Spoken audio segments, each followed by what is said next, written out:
Rise and shine, no DM double A here coming at you with a ShineGreymon deck profile. Back to the Digimon, baby. So let's talk about my deck profile number 2.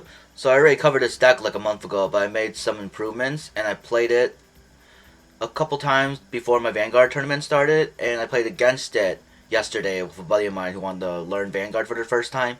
So we did a thing where we played Vanguard and then we switched over to Digimon and we took turns in between games. So I'm ready to show you this deck. And also, I've been seeing some chatter on the Facebook group lately about how people want to know how to beat this deck because a lot of people have been struggling with the matchup against this because it's actually really good. So I'm going to explain to you how I built it and how to fight against it. So yeah, it's pretty fun. It's pretty fun. I don't think I'll ever play this in the locals because I'll probably just play a Blue Imperial Dramon for my locals this coming weekend. So yeah, but I am excited to show you my ShineGreymon build. So let's get started. Switching over to deck profiling mode. So these are the babies I run. It's still 4 Upamon and 1 Cupimon. Upamon is when you swing with it, if you have 3 or less security cards, you draw a card, and Cupimon is if you have 5 or more, you draw a card. So the odds of you having 3 or less is more likely, and that's where I'm going to come in with some advice for people who play against it. Try to keep them above 3 security as much as you possibly can. They have some control. ShineGreymon players have some control over that with Lopmon in play, but like try your best not to swing at them until you're ready to swing at them. And you might hit Tamers too, so that's another thing about the security like management. Like just make sure. Put that to the side. Alright, I still run 4 Patamon. This Patamon comes clutch because they have a lot of memory control when they do the board wipe. The inheritable is when a Digimon gets deleted. By dropping the DP to 0, you gain a memory. So that only applies even when it gets destroyed in multiple numbers. So you only gain 1 memory even if you kill like 3 Digimon. But it's still good because ShineGreymon, the numbers will work out. It might still be your turn when you do the ShineGreymon thing. So they have excellent memory management too. So it's really hard to fight against that stuff when they have a lot of control.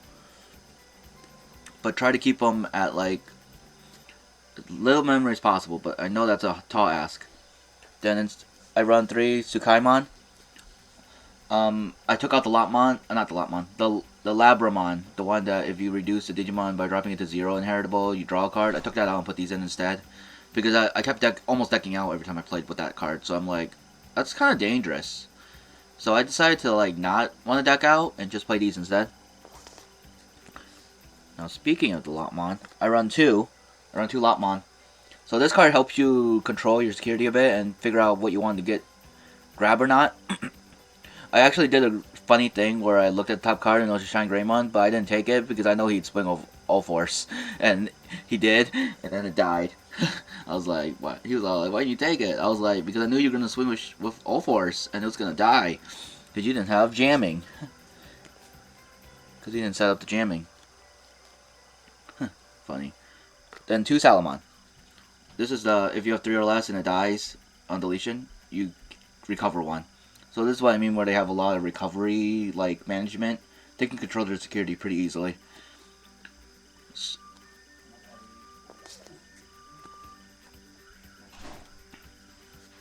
Then 4 blocker. Blockers are pretty explanatory. And then they have a lot of cheapness too, so this card can drop for 3 into level 4. So they have a lot of like control on what they do on the board. Then this is a cheap one of Digivolving Turimon. So ShineGreymon has a lot of like ways to like build up quickly. But like the Tamers are the only thing. They're hard. That's why you shouldn't swing a security either, because you might hit a Tamer and that would hurt. So I would advise not swinging like recklessly unless you're ready to rush like hardcore. Unless you can hit for multi-security, because ShineGreymon can't really recover from that. So I run 4 Rise. Rise's effect is really good on Digivolving. You can play a Tamer from your hand, Yellow Tamer, for free. And then it gets +1 security if you have 3 or more out when you swing. That's a pretty good Rise Greymon. I don't have the alt art yet, but I will on the 28th. No worries. 2 the Angelomon, this is where they get to recover more if they run this. When you Digivolve, if you have 3 or less security, you can recover 1. So it's pretty good. It's pretty good. Then 3 of the Sirenmon. This is a good cheap drop for 5 because they can go straight to Shine with this card. So the advice is when this guy comes out, when the ShineGreymon comes out, you gotta be ready for it. You gotta be like, you gotta build up in the back. Make sure you can't build up in the back until you're ready to bring them out. Your person before they can shine you. So, and then make sure you have multi bodies out, so maybe they can't kill them all, depending on how many Tamers they have. So you can control what they kill, basically. It's kind of hard to do, but because they can kind of sneak attack you with slash Angemon. It's kind of okay. Just because on the Digivolving, you can delete a Digimon with AK, so that's pretty good. Like, reduce a Digimon's DP by 8,000. I actually did this once just to reduce the power on all force and just swung at it because it was weak. So that's good. It's good too for like killing things. Like if you want to just reduce it and then swing. So you have to be careful about the slash Angemon because he's pretty good too. So the rise is actually the big weakness is like if you can get multi bodies out that this thing can't kill. Like if I had only 3 Tamers out, I can only kill like one big body, or I can kill like 3 mini bodies. You know. Or like one big, like you can't kill like 2 champions at once or something like that, you know, unless you have like all your Tamers, unless you have like 7, then you're kind of fucked at that point. But then like 2-3 out Tamers, then yeah, the attack's not as strong as you think it's gonna be. And then I was playing against a buddy of mine with Blue Imperial Dramon against his ShineGreymon. He kept consistently killing my Imperial Dramon, but he could not get the Omnimon off board when I would Digivolve into the Omnimon because it's really hard to get big bodies like him out, like the level 7s. It's really hard to get them off board. Unless you have like 5 Tamers out. But with Blue Imperial Digimon, they go kind of fast, so they're rushy. So ShineGreymon can't keep up with that tempo. Like because I'm going for multi-swings and jamming with the Blue Imperial Digimon build. So it's kind of difficult to like, you have to rush them really hard and do multi-checks. Or like just build your board around the fact that they're going to board wipe you. So it's kind of difficult to play against ShineGreymon. Like, I have the deck, and it's still hard for me to play against it. You know, like, you know what deck I use. But Blue Imperial Digimon's a good matchup. 2 Glorious Bursts. This you can reduce the cost of this card by 1 for every Tamer you have. So he deletes a Digimon with 12k power. So he's guaranteed kills like all your level 6s basically, because every level 6 is 12k or less basically. The only thing he can't kill is like the level 7s with Omnimon. No security effect, but I think it's still worth playing.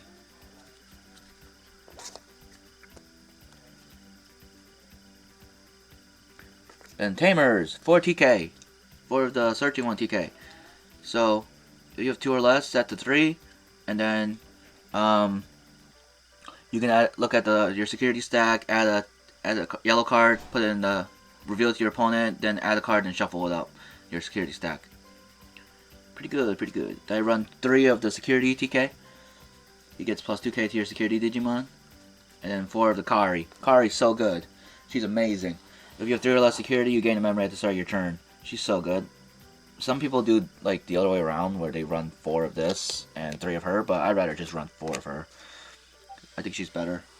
But yeah, that's my build. Like, that's why you want to be careful with the security too, because you don't want to swing recklessly to put them at 3, and you also don't want to hit any of these. Because if they get these early without paying anything, and they're just on board, you're helping them set up for ShineGreymon. So you have to be careful about swinging at security recklessly. Like, make sure when you're swinging, make sure it matters. Basically, it all depends on what deck you're building. But yeah, that's my ShineGreymon build. It's a really fun build. I love playing this deck. I will never play for locals probably, but because I'm more War Greymon, I'm waiting for the War Greymon to come out in June. Because that's gonna be my main yellow. I'm just kind of playing this just because I want to play yellow and this is the best one. So, ShineGreymon, he's so good. But yeah, that's all I got for you guys. I hope this video helped you understand how to build ShineGreymon and also how to fight against it. Like, basically just wait in the back with your big guy until you're ready to bring him out. Unless it's like Ragnarlord or something, you can swing for multi-swings. Or if you're playing Red Omnimon, you can turbo it. But, yeah. Basically just multi-swing. They can't recover from plus security checks. Or jamming Blue Imperial Digimon. If you swing hard and go into the Omnimon, they can't recover from hard hits like that. Because it takes a minute to build ShineGreymon. So, and then if you're playing with black, I guess, I don't know, just Depends on the build. Like, Breath of the Gods is good against it. Like, if you're playing the Ragnarlord one, the Digivolving helps, because then you can't build. You have to like, yeah, rebuild it. But, so yeah, that's all I got for you. Okay, I'll see you all next time. I'm definitely playing Blue Imperial Digimon probably for this weekend, so, alright, see ya!